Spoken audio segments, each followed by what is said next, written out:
Good morning dear student. Gayatri PG college Sanchore की online classes में आपका स्वागत है।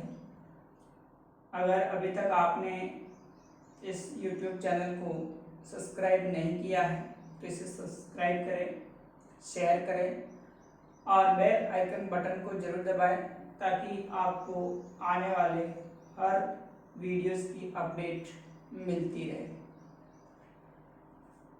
तो देखिए, आज हम बीएससी पार्ट थर्ड के ऑर्गेनिक केमिस्ट्री के एनएमआर स्पेक्ट्रोस्कोपी में से उस क्वेश्चन पर डिस्कस करेंगे जो कि सी पार्ट में पूछा जाता है। तो ये लास्ट क्वेश्चन है एनएमआर स्पेक्ट्रोस्कोपी का, जो कि सी पार्ट के अंदर पूछा जाएगा, जिसमें निम्न यौगिकों के एनएमआर स्पेक्ट्रा है उसकी व्याख्या करें। इसमें आपको कुछ कंपाउंड दिए हुए होते हैं जिनका एनएमआर स्पेक्ट्रा है वो शो करना है कि ये कंपाउंड किस तरह से एनएमआर स्पेक्ट्रा देंगे, किस प्रकार से, कितने इनके सिग्नल आएंगे, कहाँ पर आएंगे, तो उसका आपको पूरा डिटेल के अंदर लिखना होता है। यहाँ पर मैंने कुछ कंपाउंड लिखे हैं, जैसे एसिड एल्डिहाइड CH3CHO 112 ट्राइब्रोमोएथेन। इस तरह से नेम से भी पूछ सकते हैं, तो इस नेम के आधार पर इसका आपको केमिकल फॉर्मूला आना चाहिए। इसी प्रकार से एथिल एसीटेट, टालोइन, तो इनका एक बड़ा क्वेश्चन पूछा जाएगा जिसमें आपको एनएमआर स्पेक्ट्रा इनका शो करना होता है। तो देखिए, इसके लिए आप क्या करोगे कि कुछ केमिकल शिफ्ट की वैल्यू होती है जो ये कंपाउंड एनएमआर स्पेक्ट्रा देते हैं। तो इन एनएमआर स्पेक्ट्रा के अंदर जो इनके प्रोटॉन्स होते हैं, जो उनकी एक्चुअल कंडीशन होती है एनएमआर स्पेक्ट्रा की, वो किस स्थिति के अंदर अवशोषण करेंगे, तो उनमें कुछ परिवर्तन होता है और वो परिवर्तन जिसके कारण जो केमिकल शिफ्ट है या रासायनिक जो विस्थापन होता है उसके आधार पर फिर हम उस कंपाउंड का एनएमआर स्पेक्ट्रा है वो रिप्रेजेंट किया जाएगा। तो इसके लिए आपको कुछ मॉलिक्यूल्स मैंने लिखे हैं कि आपको केमिकल शिफ्ट वैल्यू ध्यान में रखनी होती है। जैसे सिंपल RCH3 है, तो यहाँ पर जो हाइड्रोजन परमाणु है उसके लिए 0.8 से लेकर के 1.0 के बीच में एब्जॉर्प्शन करेगा, उसकी केमिकल शिफ्ट आएगी। RCH2R में ये प्राथमिक कार्बन, ये द्वितीय कार्बन पर जो हाइड्रोजन परमाणु है ये एब्जॉर्ब करेगा 1.2 से 1.4 ppm के बीच। तृतीयक जो हाइड्रोजन परमाणु है R3CH ये करेगा 1.4 से 1.7 ppm के बीच। RCOCH3 कीटोन के अंदर कार्बन परमाणु से जुड़ा जो हाइड्रोजन परमाणु है उसका एब्जॉर्प्शन 2.2 से लेकर 2.5 के बीच में होता है। एरोमेटिक जिससे एल्काइल समूह जुड़ा हुआ है, जिस पर हाइड्रोजन परमाणु है, यह हाइड्रोजन परमाणु 2.1 से 2.6 के बीच में एब्जॉर्ब करेगा, यानी जो इसका पीक्स आएगी, जो सिग्नल आएगा वो 2.1 से 2.6 ppm के बीच में। Alkyne RC triple bond CH अगर कंपाउंड के अंदर ग्रुप है तो उसका जो हाइड्रोजन परमाणु होगा वो करेगा 2.5 से 3.1 ppm के बीच में अपना सिग्नल देगा।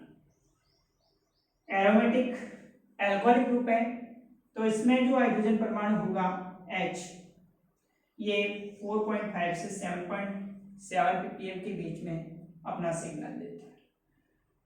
इसी प्रकार से एलिफेटिक एल्कोहल में हाइड्रोजन परमाणु 3.3 से 3.9। एल्डिहाइड में कार्बोनिल कार्बन से जुड़ा हाइड्रोजन परमाणु 9.5 से 9.6 के बीच। एरोमेटिक रिंग का जो हाइड्रोजन परमाणु होता है वो 6.0 से 9.5 ppm के बीच। एमीन है, उसका हाइड्रोजन परमाणु जो नाइट्रोजन से जुड़ा हुआ है वो 1.0 से 5.0 के बीच में। और एसिड जो होता है कार्बोक्सिलिक एसिड COOH ऑक्सीजन परमाणु से जुड़े हाइड्रोजन परमाणु 10.5 से लेकर के 12 ppm के बीच में अपना एक सिग्नल देगा।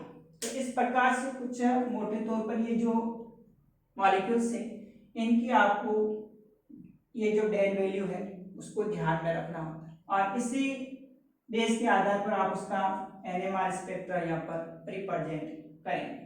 तो यहाँ बात करते हैं हम सबसे पहले CH3CHO acid aldehyde.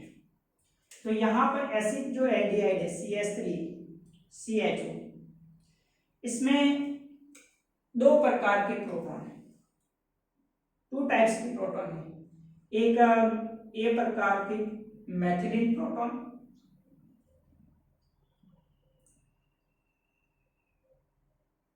Methylene proton,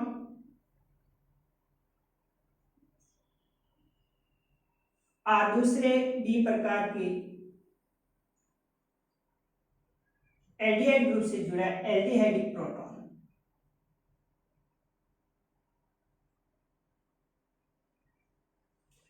तो ये दो प्रकार के सिग्नल देते हैं, दो प्रकार के इसके संकेत आएंगे। ए प्रकार के जो प्रोटॉन से मैथिलीन प्रोटॉन ना सिग्नल देगा और दूसरा बी प्रकार के जो प्रोटॉन है एल्डिहाइडिक प्रोटॉन, ये अपना एक सिग्नल देगा।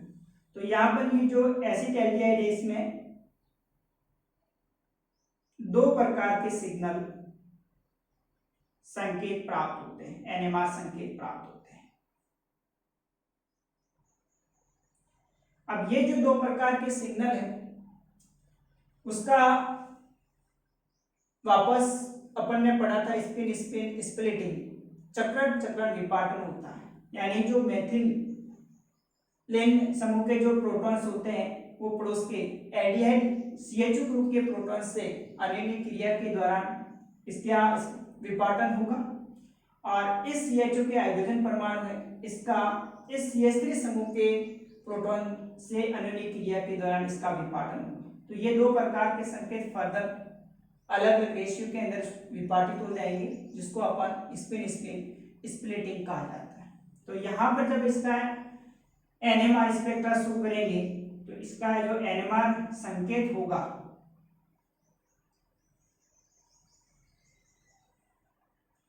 यहाँ पर डेल वैल्यू ppm में TMS जो कि संदर्भ यौगिक के रूप में लिया जाता है जिसकी वैल्यू 0 होती है। 1 2 3 4 5 6 7 8 9 और 10। ये जो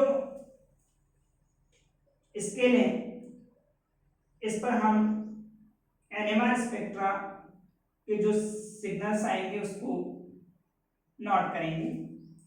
तो यहाँ पर एसिड एल्डिहाइड में कहा दो प्रकार के प्रोटॉन है, दो एनएमआर संकेत देते हैं। इस CH3 के जो प्रोटॉन्स होते हैं वो 2 से 3 के बीच में अपना एक संकेत देंगे और जो एसिड एल्डिहाइड के जो प्रोटॉन्स CHO ग्रुप का जो प्रोटॉन होगा उसका जो संकेत आएगा वो यहाँ पर देखिए आप, आज जो CHO एल्डिहाइड के अंदर जो सिग्नल आता है वो 9.5 से 9.6 के बीच में।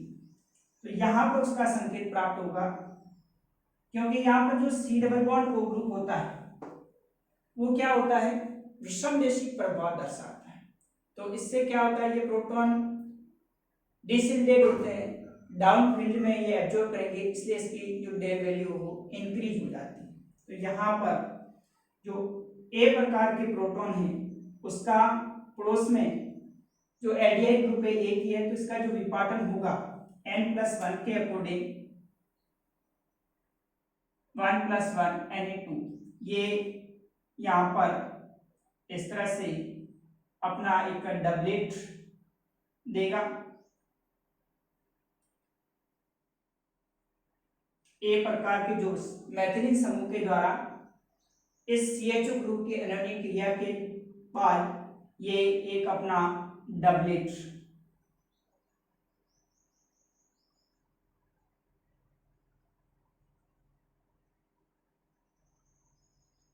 और बी प्रकार के जो प्रोटॉन्स है इसके पड़ोस में मैथिलीन ग्रुप है, 3 प्रोटॉन है, तो ये जो इसकी स्प्लिटिंग होगी वो कितने में होगी, 4 में, n+1 से, n+1। ये तो ए प्रकार के जो प्रोटॉन्स है, और बी प्रकार के जो प्रोटॉन्स होंगे उनका जो स्प्लिटिंग होगा 3+1 यानी 4 क्वार्टेट में होगा। तो उसका जो सिग्नल आएगा वो इस तरह से 9 और 10 के बीच में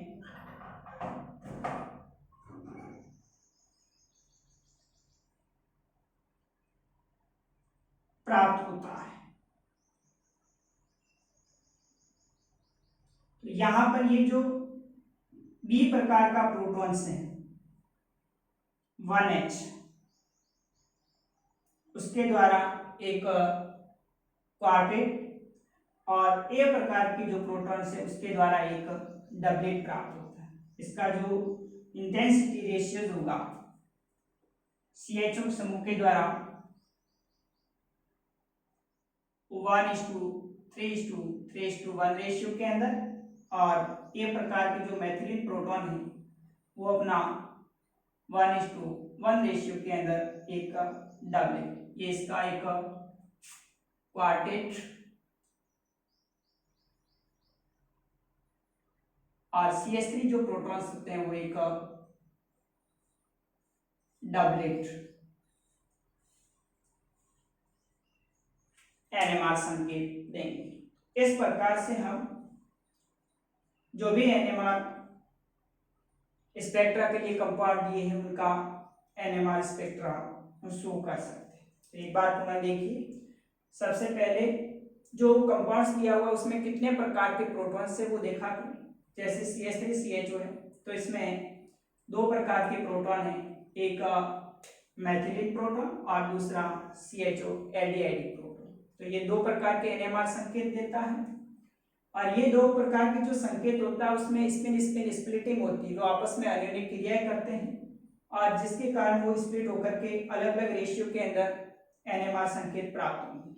तो यहाँ पर 2 प्रकार के जो संकेत होंगे, ए प्रकार के मैथिलीन प्रोटॉन होंगे, वो CHO समूह के प्रोटॉन से एल्डिहाइड जो प्रोटॉन है उससे आयोनिक क्रिया करके अपना एक डबलेट देगा, और CHO यानी एल्डिहाइड जो प्रोटॉन होगा निकटवर्ती मैथिलीन समूह के प्रोटॉन से अनन्य क्रिया करके ये अपना एक क्वार्टेट चतुष्क देता है। तो यहाँ थोड़ी वैल्यू आपको ध्यान में रखनी है, सिग्नल कहाँ पर रिप्रेजेंट किया जाएगा, तो उसके अकॉर्डिंग जो CH3 ग्रुप है उसका 2 और 3 के बीच में एक डबलेट, और CHO का जो प्रोटॉन्स होता है जिसमें कार्बोनिल कार्बन है उसके विषम देशिक प्रभाव के कारण क्या होता है, ये डाउन फील्ड के अंदर एब्जॉर्प्शन करता है। तो ये डाउन फील्ड है,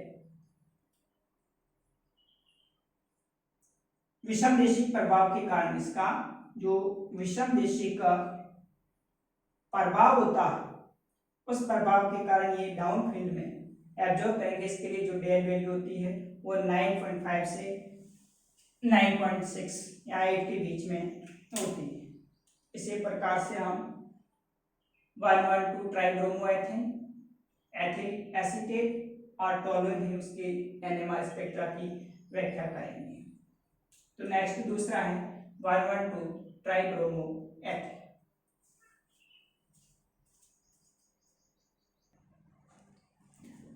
नेक्स्ट देखिए दूसरा 1,1,2 ट्राइब्रोमोएथेन।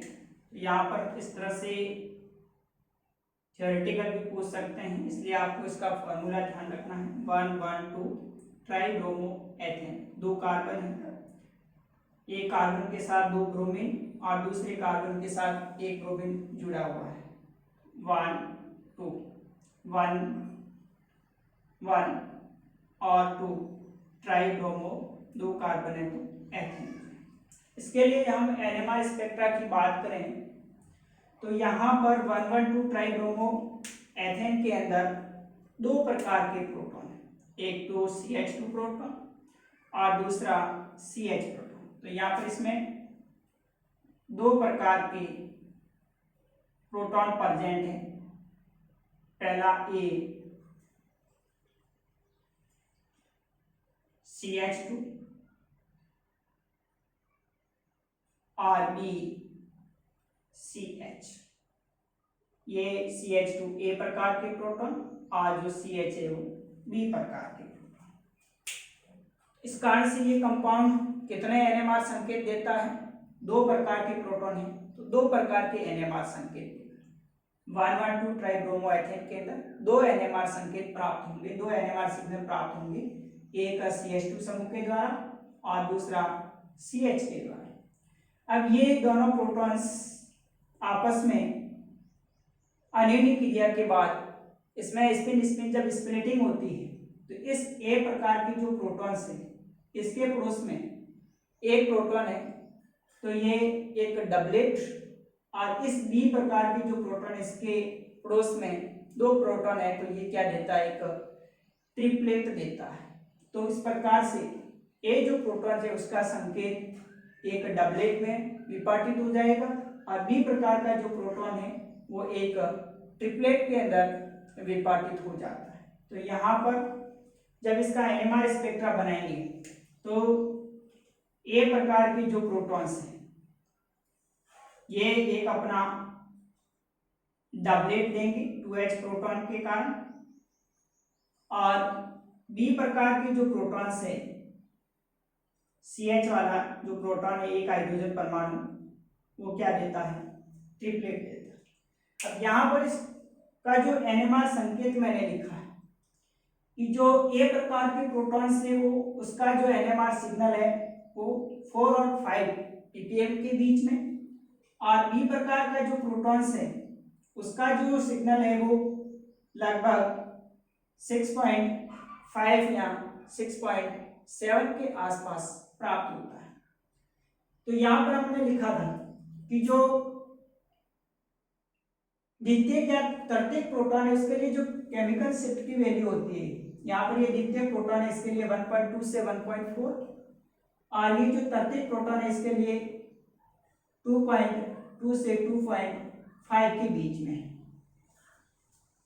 तो यह इतना इसमें विस्थापन क्यों हुआ? तो इसका कारण ये है कि इस बी प्रकार के जो प्रोटॉन्स है इस बी प्रकार के प्रोटॉन के अंदर दो Br ब्रोमीन परमाणु जुड़े हुए हैं, और ये जो Br होता है इसका प्रभाव कैसा होता है?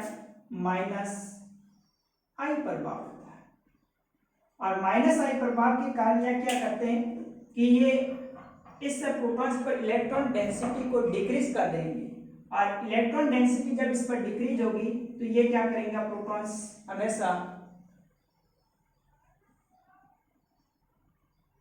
डाउन फील्ड के अंदर यानी उच्च क्षेत्र के अंदर अवशोषण करता है। ये निम्न क्षेत्र है। जब इलेक्ट्रॉन डेंसिटी कम होगी तो ये प्रोटॉन कैसा होगा? विपरिलक्षित प्रोटॉन होगा, डिसिल्डेड प्रोटॉन होगा, और डिसिल्डेड प्रोटॉन हमेशा डाउन फील्ड में एब्जॉर्ब करेंगे, इसलिए इसकी जो केमिकल शिफ्ट की जो वैल्यू होती है वो इस CH यानी प्रत्येक प्रकार का जो प्रोटॉन्स होता है 1.4 से 1.7 पर ना आकर के थोड़ा सा ये विस्थापित हो जाएगा, और इसका जो सिग्नल आएगा वो 6.7 या 6.5 के बीच में आता है। और यहाँ पर इस CH2 में केवल एक Br जुड़ा हुआ है तो इसमें थोड़ा विस्थापन कम होता है, इस कारण से इसका जो डबलेट आएगा वो 4.5 या 4.6 ppm के बीच में आता है। तो इस प्रकार से ये जो ए प्रकार का प्रोटॉन होगा वो एक अपना डबलेट 1:1 के अंदर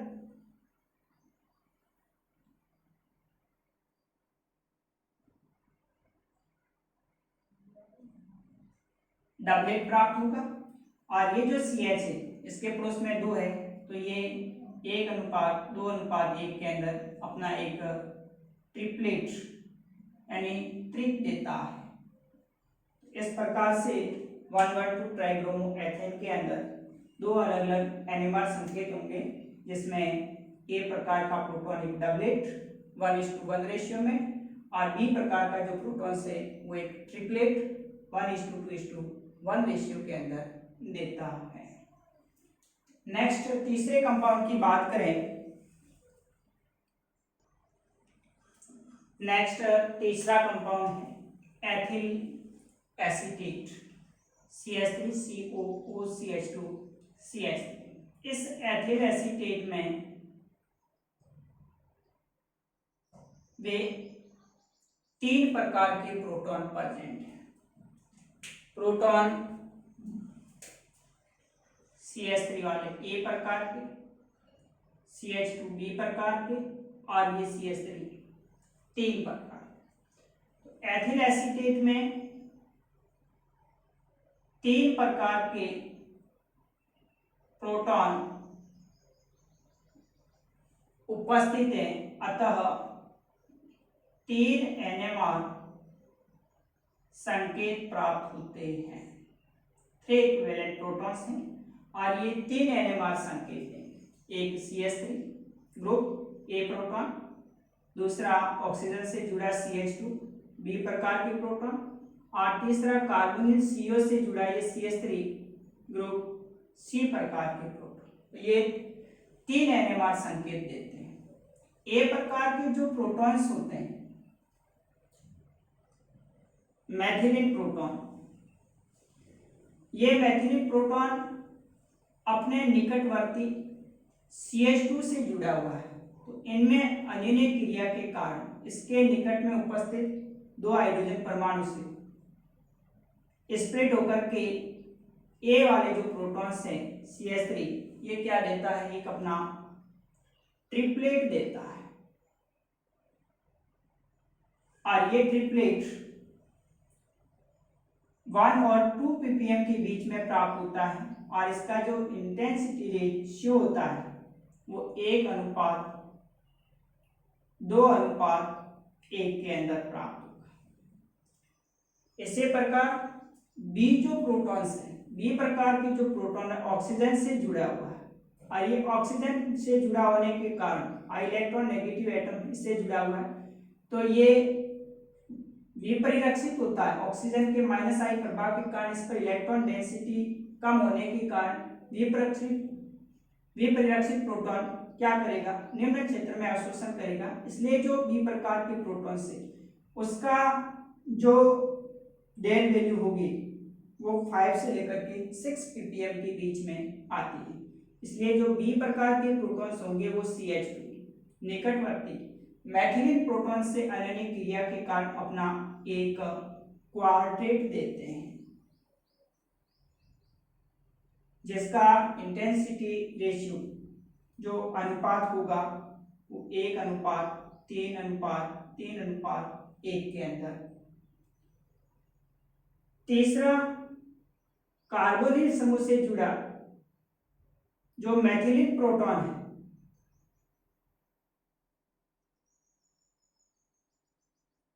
ये मैथिलीन प्रोटॉन जिसके निकटवर्ती कार्बन पर कोई हाइड्रोजन परमाणु उपस्थित नहीं है, इसलिए ये अपना एक सिंगलेट देता है, एक सिंगलेट देगा जो कि 3 ppm पर इसका जो सिग्नल है वो प्राप्त होता है। तो इस प्रकार से ये भी इसलिए इसकी डेड वैल्यू 3 ppm होगी क्योंकि यहाँ पर कार्बोनिल कार्बन है और इस कार्बोनिल कार्बन की विषमदैशिक प्रभाव के कारण इलेक्ट्रॉन डेंसिटी मैथिल समूह पर कम हो जाएगी, जिसके कारण ये डाउनफील्ड के अंदर एब्जॉर्प्शन करेंगे। इसलिए इसकी जो डेड वैल्यू होती है वो 3 ppm के बीच में और इस CH2 के लिए 5 to 6 ppm के बीच में एक क्वार्टेट। और ये जो CH3 समूह होगा इस मैथिलीन प्रोटॉन से A प्रकार के जो प्रोटॉन होंगे वो 1 से 2 के बीच में अपना एक ट्रिपलेट देते हैं। इस प्रकार से आप एथिल एसीटेट का जो NMR स्पेक्ट्रा है आप ड्रॉ कर सकते हैं। नेक्स्ट